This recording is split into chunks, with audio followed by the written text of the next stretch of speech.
A foolish consistency is the hobgoblin of little minds, adored by little statesmen and philosophers and divines. If a man does not keep pace with his companions, perhaps it is because he hears a different drummer. A different drummer.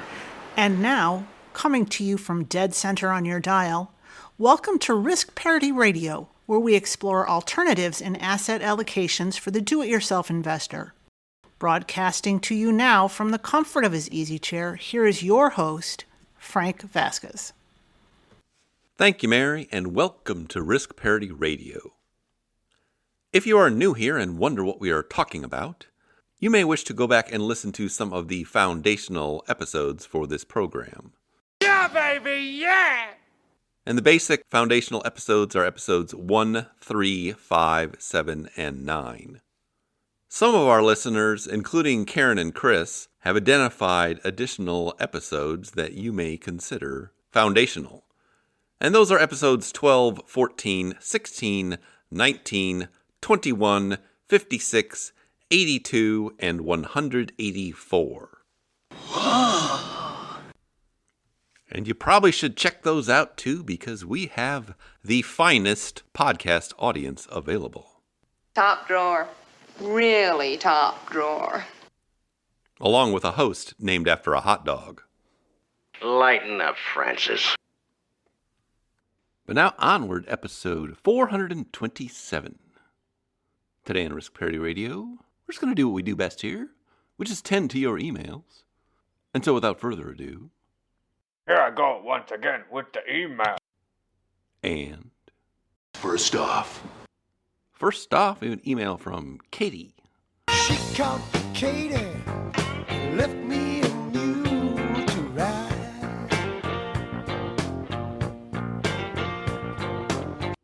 And Katie writes, I love the podcast and have learned so much from you. Thank you for picking up this little hobby of yours. You are talking about the nonsensical ravings of a lunatic mind. I heard you mention the anonymous donor who is matching up to $15,000. I contributed $50 today and noted in the In Honor of box that the donation was in honor of risk parity matching, and in honor of my dad, who would have supported the center's work too. Sweet. I am asking my company if they will also match, but that process takes a while. They are usually pretty generous, and that is why I would not like another job. Looks like you've been missing a lot of work lately. I wouldn't say I've been missing it, Bob. So I think you will see another $50, and maybe your donor will match that too. Thanks again. I think you and Mary are just awesome. Mary, I need your hugging.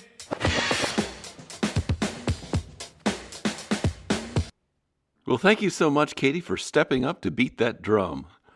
It's time for the grand unveiling of money! And for telling us about it so I could read it on the air. You had me at hello. As I just announced in the last episode, number 426, we are embarking on a matching campaign for the Father McKenna Center, which is the charity we support here. Because we're adding a little something to this month's sales contest. As you all know, first prize is a Cadillac Eldorado. Anybody want to see second prize? Second prize is a set of steak knives. And our goal is to get to $15,000 through donations from our listeners. Now, $50 is great because if we have just 300 people out of 2,000 listeners give $50, we would make it to $15,000 pretty quickly. That is the straight stuff, oh Funkmaster. Now, if everybody gave $50, we'd have $100,000. And wouldn't that be something? That's gold, Jerry. Gold! But I know that's not going to happen. Which is okay, because the people that do donate to the Father McKenna Center here are very generous. The best, Jerry. The best. And I don't think we'll have that much trouble reaching our goal in the end. But I'd like to reach it sooner rather than later. I won't belabor this too much more at the moment, but if you want me to stop talking about it, the easiest way to do that is to give money like Katie has done, sooner rather than later. And I'll go ahead and make sure you get another copy of that memo. Okay? I'll provide that donation page link again in the show notes. Yes! I'm glad you're enjoying the podcast. Mary is too. And we thank you for your support and thank you for your email. Show me the money! Jerry, you better yell! Show me the money! Second off.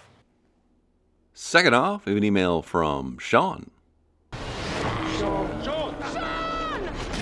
Sorry, we're closed! Shaun of the Dead.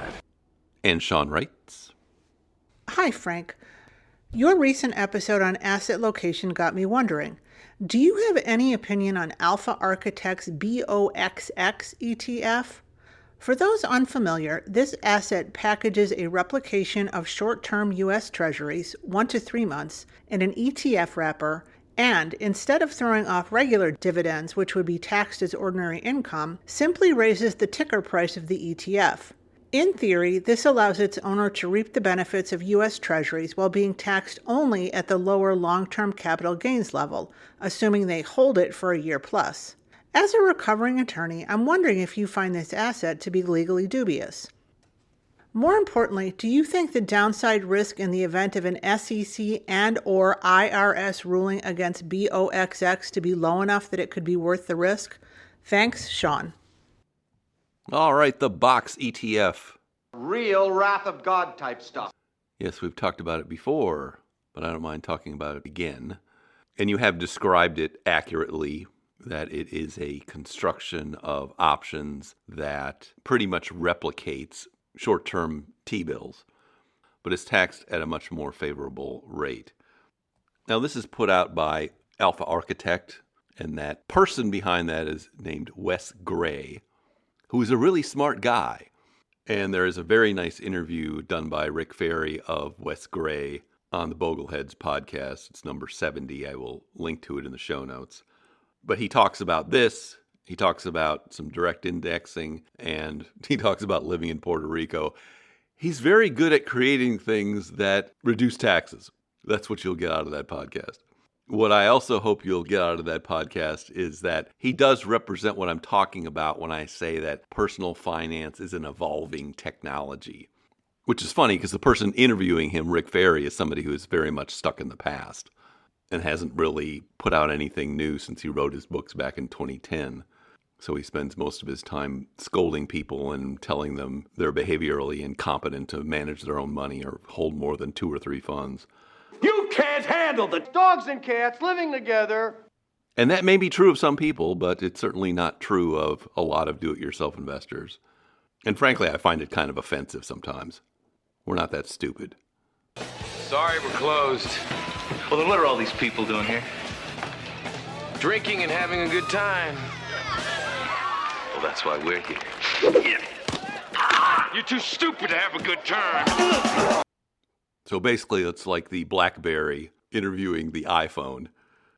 So it's funny because they do have to do this little dance around what can be said by somebody who promotes a fund or has a fund under the disclosure rules that apply to this, which is basically he can't be in a position to actually be giving, quote, tax advice, unquote. And they talk about that regulation, so it's kind of tongue-in-cheek. But he does describe the fact that this strategy of using these options in this way is well known and has been going on for a very long time amongst hedge funds and people that manage very large pools of money. So the strategy itself is nothing new. All that is new here is putting it into the form of an ETF, so it's more accessible to more people. Now, really, the only purpose of doing that obviously is to save on taxes. Otherwise, there would be no reason to have a construction like BOXX ETF just for fun, because you could just buy a fund like TBIL or any number of other short-term T-bill kind of funds or a money market fund even. So tax efficiency is, in fact, its reason for existing. Now, I've read some of the critiques of it, but frankly, most of them are along the lines of not this is improper in an objective sense, but they're presented in a normative sense, that we shouldn't allow people to do things like this. Well, that's all fine and good, but that's not how the law works. Just because you don't want something to work some way doesn't mean it doesn't work that way. That's not how it works. That's not how any of this works. And I believe that if the hedge fund industry can protect a lot of their other favorable tax treatments like carried interest, they're not going to have any trouble defending this one either. And it's very unlikely that this new administration is going to issue out more regulations when every day they talk about deregulating everything and cutting the IRS. So I think the chances of this going away anytime soon are very low. That being said, this probably is not worth pursuing or dealing with unless you're in the highest tax brackets, because that's where it really matters. But if you are in the highest tax bracket, it really matters a lot, or it could really matter a lot. If you were otherwise holding that short-term money in a money market fund or a CD or a savings account or any other short-term holding, this is going to be far superior in terms of the net amount you realize after taxes. So overall, I would say that the risks of this being a problem are extremely low. And even if the rules are changed, they're probably going to be changed on a prospective basis and not a retrospective basis. Because enforcing this backwards on thousands and thousands of taxpayers, it's not going to make anybody happy, and it's not going to be fun work, and it's not going to yield that much in additional revenue for the government anyway. But I do think the discussion about this is fascinating to me because it's more of a Rorschach test to me. It's more like, to me, that somebody finds a new and better way of doing something. There's always going to be a group of people who say, oh, no, you can't do it that way. We have to do it the way we did in the past, and we're not allowed to deviate from that. That's why it's funny to me that I hear Rick Ferry interviewing Wes Gray on this, since they do represent both sides of that Rorschach test. But anyway, I think it's probably worth the risk, but don't hold me to it because, no, I have not studied the tax code. I'm just aware of this debate. And I'm not giving you tax advice either. Forget about it. Hopefully that helps, and thank you for your email. Alles klar, Herr Kommissar?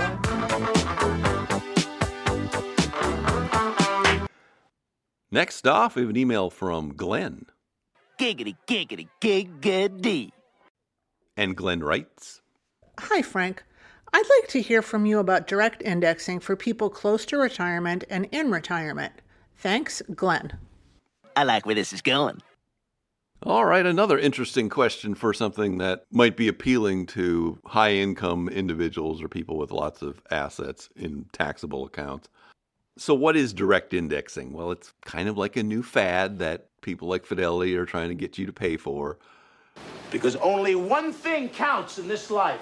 Get them to sign on the line which is dotted. But what it is instead of investing money in a fund, an index fund, you actually go out and buy the underlying securities or enough of the underlying securities to essentially replicate what holding that fund is like. And a lot of these funds, which are cap weighted, they are comprised mostly of just a few different stocks. So you can pretty much replicate the performance of the S&P 500 with probably less than 50 holdings. Now, why would you want to do that? You'd want to do that because then you can do more tax loss harvesting because you have all of these things as individual holdings, and some of them are going to yield losses while other ones are yielding gains. And so by managing them properly, you can do some tax loss harvesting and save some on taxes with that structure. This is also helpful if the fund you wanted to invest in was expensive and you just wanted to do this by yourself. Since we have no fee trading, which is another reason this has become popular, you can actually buy all those holdings and not have to pay any transaction fees for that. Because if you did have to pay transaction fees, it probably wouldn't be worthwhile just on that basis. Now, there are advanced or ancillary benefits to something like this that Wes Gray also describes in that podcast, in which he's figured out a way for somebody with that strategy to then fold those holdings into an ETF. And no, I don't know the details of how that works, but that's what's going on out there these days with the most sophisticated fund handlers like Wes Gray. And you can listen to that podcast to get a little bit more on that. Otherwise, I don't think direct indexing is very valuable for most people because most people are in the 0 and 15% long-term capital gains tax brackets anyway and aren't really going to yield much tax benefits out of this. You really need to be in the highest tax brackets for direct indexing to make a lot of sense. with one exception I will give you, because I do some of this in our taxable account and in other accounts, actually. Because as I've mentioned before, as part of our value allocation to stocks, I have found that holding an allocation to property and casualty insurance companies is very helpful because they do mimic or outperform the stock market itself, but they have very nice diversification qualities to them, including being up in inflationary markets like in 2022. Now, there's a fund for that. It's called KBWP, but I think it costs either 0.35 or 0.45 as an expense fee. And so I didn't want to pay that fee. The fund only has 20 companies in it to begin with. So what I've done is just simply buy the biggest 10 in there, which covers 80% of the holding anyway, but saves me on that fee. And we're talking about companies like Travelers and Progressive and Chubb. That's what I'm talking about. And so, yes, that creates an extra complication in our management, and it certainly is not a necessary thing. Necessary? Is it necessary for me to drink my own urine? Probably not. No, but I do it anyway because it's sterile and I like the taste. But I personally don't mind that level of complication because, for the most part, the shares just sit there and we watch them grow anyway. And something like Progressive is up nearly 300% in the past 5 years. So I don't mind just sitting there watching it and selling a little bit of it occasionally. I will say, though, I would never pay a financial advisor to do this. It's all one big crapshoot anywho. It is certainly a juice that's not worth the squeeze, and it is being heavily marketed by Fidelity and others as something people should be doing. And I would just say no to that. A, B, C. A always be B, C closing. Always be closing. Always be closing. Because they're just trying to generate fees with it. If you have a milkshake, and I have a straw, there it is. That's a straw, you see. Watching. And my straw reaches across the room and starts to drink your milkshake. I drink your milkshake. I drink it up. So if you're going to do it, I think you should do it yourself. No one can stop me. Hopefully that helps, and thank you for your email. Hey! Clap one more time. You're not coming to my birthday. Who did that? Next off, we have an email from somebody who did not provide a name. I have no name. Well, that right there may be the reason you've had difficulty finding gainful employment. And this no-name person writes, Hi. The link to the Risk Parity Chronicles from the podcast page seems to go to a somewhat dodgy page here. I'm sure that is not right. You are correct, sir, yes. Okay, Risk Parity Chronicles was the blog run by our good friend and listener, Justin. And he did that for a few years, but he had other things he wanted to do in life and didn't really want another job. I just stare at my desk, but it looks like I'm working. So he has taken it down, at least for now, and you will not find it at that address anymore. You will still find, though, if you go to YouTube, he made some nice videos on things like asset swaps and other things like that that are very helpful. And I'll link to his little channel there in the show notes, and you can go through some of those. I think you'll like them. But you will not find the blog on the interwebs, at least not right now. Hopefully that explains things.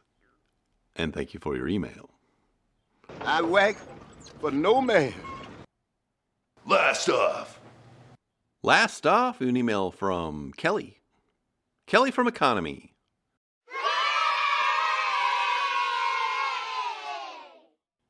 And Kelly writes, Hello, my name is Kelly. I didn't have the chance to talk with you during Economy, but I want to tell you, thank you. I think you showed me that there's more than saving money in your career, that it isn't about money, it is about people. Thank you. I'm sorry I didn't listen to your materials and what you produced beforehand. I am just the wife, as I told you. I almost don't use social media, but I want to say thank you. So shines a good deed. in a weary world. Well, first, thank you for coming to my presentation at Economy. The Economy Conference, which is held in Cincinnati in the spring of each year, is the only financial conference that Mary and I go to during the year. Mostly because the person that runs it, Diana Merriam, is a friend of mine. And so I also do some kind of little breakout session, which they hold in the afternoons. And there's more than one you can go to, so I'm always happy when my room is filled. And we were in the theater this year, on the big screen.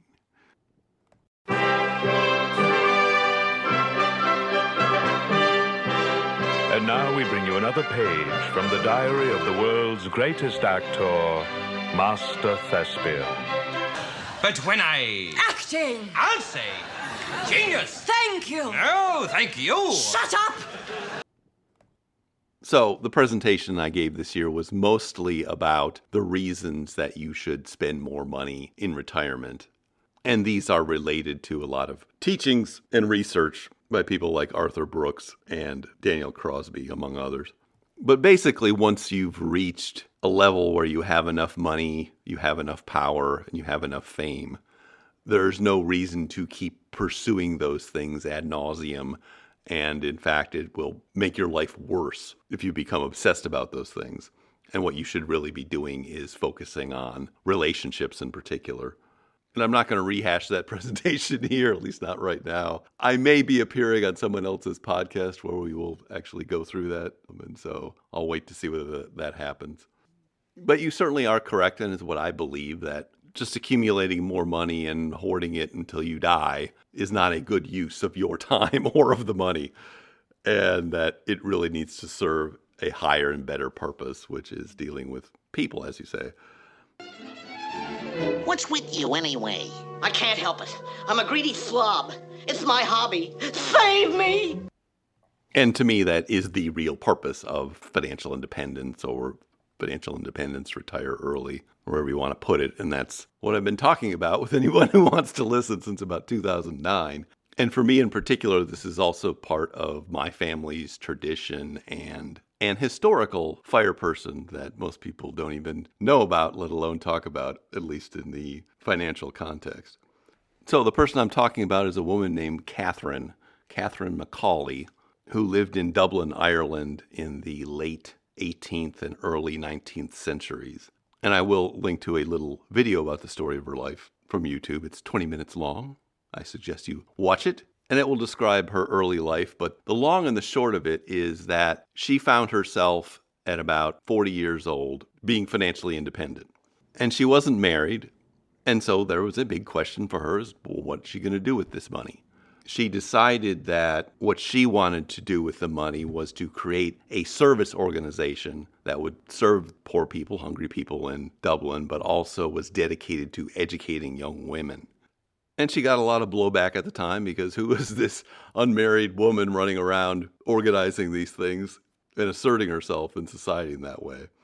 So she ran it for about 10 years as a secular organization, but realized that if it was going to continue, the best way to preserve it would be to turn it into a religious organization. And so it became the Sisters of Mercy. And she went off and at the age of 50, did the studying necessary, took the vows, got all of the permissions to create this organization out of her original organization. But the Sisters of Mercy as an organization have always been about working directly with the people in their communities and also the efficient use of financial resources to get essentially the best bang for your buck, like I like to talk about with the Father McKenna Center. So what does that really have to do with me and why is it important?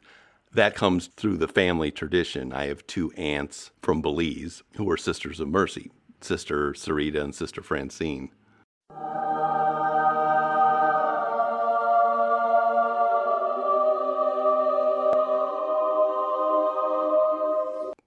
Sister Francine passed away about 7 years ago, but Sister Sarita is still alive at age 94 and still works in a retreat center that she co-founded a couple days a week. And we went and visited her a couple of months ago because she still lives in the house where she grew up with my father, and another sister, Sister Margaret, lives with her there too. Sister Francine also used to live there until she passed away. And what's interesting to me is they actually very different people. Sister Sarita is a almost Dalai Lama-like person. She feels holy just being around her. Now, Sister Francine was a firebrand and a hellraiser. No, no! I will not take your filthy, stolen money. Oh, you're such a disappointing pair. I prayed so hard for you. It saddens and hurts me that the two young men whom I raised to believe in the 10 Commandments have returned to me as two thieves with filthy mouths and bad attitudes. Get out, and don't come back until you've redeemed yourselves. She ran a boys' school or boys' schools for most of her career as an educator. And they were afraid of her. But she was known as the little general and someone who would always speak her mind and give a lot of people tongue lashings when she thought they needed it. And then she would help them. She had no compunctions about shaming wealthy people into giving more money for the causes she served. And after she stopped teaching and retired from that, she ran a soup kitchen. That was her retirement activity. And along the way, she took in stray people. She took in stray dogs. She was a constant presence in her community and acted as a surrogate mother and grandmother to many people. She also ran the finances of the household and would give little loans to people, but she would write that down in a book, and you better repay that loan. Real wrath of God type stuff. Exactly. Fire and brimstone coming down from the skies.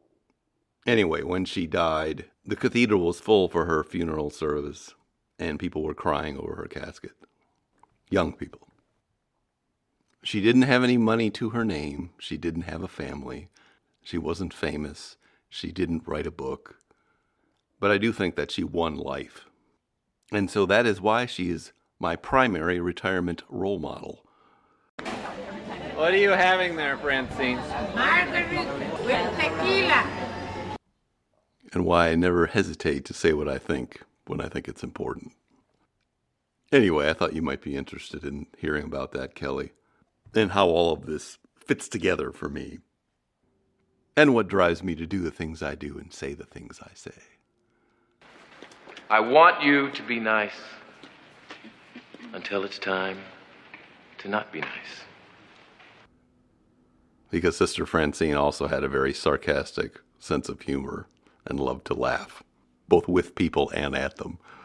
Ha-ha, you fool! You fell victim to one of the classic blunders. So thank you for paying attention to what I have to say, and thank you for your email.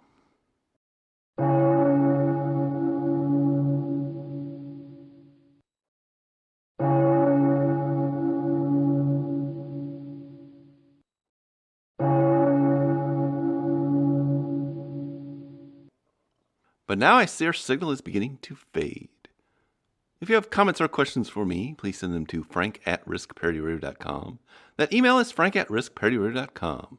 Or you can go to the website, www.riskparityradio.com, put your message into the contact form, and I'll get it that way. If you haven't had a chance to do it, please go to your favorite podcast provider and subscribe, give me some stars, a follow, a review. That would be great. Okay. Thank you once again for tuning in. This is Frank Vasquez with Risk Party Radio, signing off. She complicated, left me amused, right? She complicated, left me amused, right? Well, my baby complicated, left me amused, right? The train pulled out.